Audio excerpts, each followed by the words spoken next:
অন্যদিকে মাথা ভাঙায় রাজ্য সড়ক আটকে বিক্ষোভ দেখাচ্ছেন ভোট কর্মীরা। বিভিন্ন ডিসিআরসিতে যাওয়ার জন্য কোন রকম যানবাহন পাওয়া যাচ্ছে না বলে অভিযোগ করছেন ভোট কর্মীরা।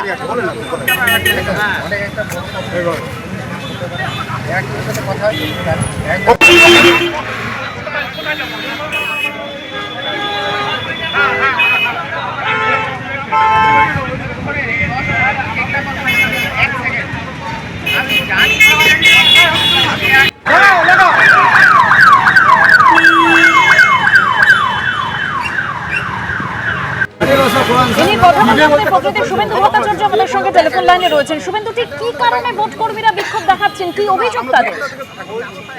দেখো, আজকে সকালে মাথা ভাঙায় রাজ্য সড়ক অবরোধ করে ভোট দেখাতে থাকেন বিক্ষোভ কিছু ভোটকর্মী। তাদের দাবি যে কোচবিহার সহ বিভিন্ন জায়গায় তারা ডিসিআরসি সেন্টারে আসবেন মাথাভাঙা থেকে, কিন্তু প্রয়োজনীয় যে গাড়ি তাদের ব্যবস্থা করা হচ্ছে সেই গাড়ি তারা পাচ্ছিলেন না। দীর্ঘক্ষণ তারা অপেক্ষা করছিলেন, কেউ সকাল থেকে 1-1.5 ঘন্টা 2 ঘন্টা অপেক্ষা করছিলেন, কিন্তু গাড়ি পাচ্ছিলেন না। এরপরেই কিন্তু তারা ক্ষিপ্ত হয়ে রাস্তা অবরোধে সামিল হন এবং প্রায় 30 মিনিট রাস্তা অবরোধ চলে।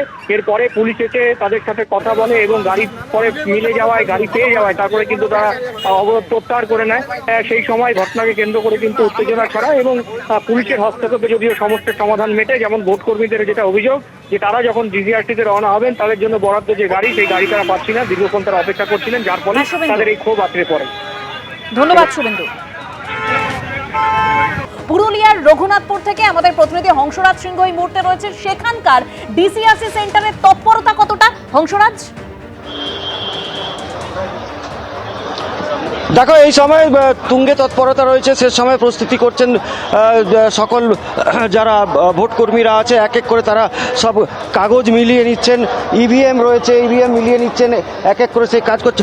এখানে এবার আপনারা কি ব্যবস্থা দেখছেন? ব্যবস্থা কেমন আছে? ব্যবস্থা ভালো আছে। ব্যবস্থা ঠিক আছে? ঠিক আছে। দেখো, ব্যবস্থার ব্যাপারেও তারা কিন্তু বলছেন কি ব্যবস্থা ঠিক আছে। ঠিক দেখো, আমি দেখাচ্ছি, আমি যে জায়গায় আছি রঘুনাথপুরে, সেখানে কিন্তু 3টি বিধানসভা কেন্দ্রের কিন্তু ডিসিআরসি রয়েছে। তার মধ্যে রঘুনাথপুর রয়েছে, পাড়া রয়েছে এবং কাশীপুর রয়েছে। এবং আমি দেখাবো যেটা অন্যদিকে, এইখানে কিন্তু যারা নিরাপত্তায় রয়েছে রাজ্য পুলিশের জওয়ানরা, সেই রাজ্য পুলিশও কিন্তু আমার পিছনে দেখতে পাচ্ছ তারাও বসে আছেন।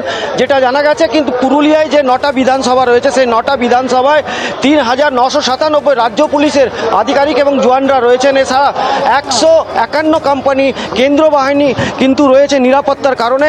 শেষ মুহূর্তে কিন্তু প্রস্তুতি চলছে, সারি সারি গাড়ি দাঁড়িয়ে আছে। আর কিছুক্ষণের মধ্যেই কিন্তু ভোটকর্মীরা আস্তে আস্তে তারা নিজেদের ভোট কেন্দ্রের দিকে রওনা দেবেন এবং আগামীকাল সকাল থেকে কিন্তু এই নির্বাচন প্রক্রিয়া শুরু হবে। তার জন্য কিন্তু শেষ মুহূর্তের প্রস্তুতি নির্বাচন যারা কর্মীরা রয়েছেন সেটা নিচ্ছে।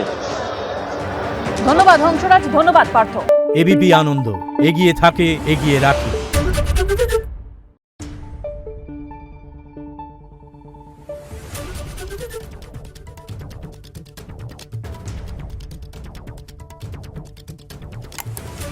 Thank you.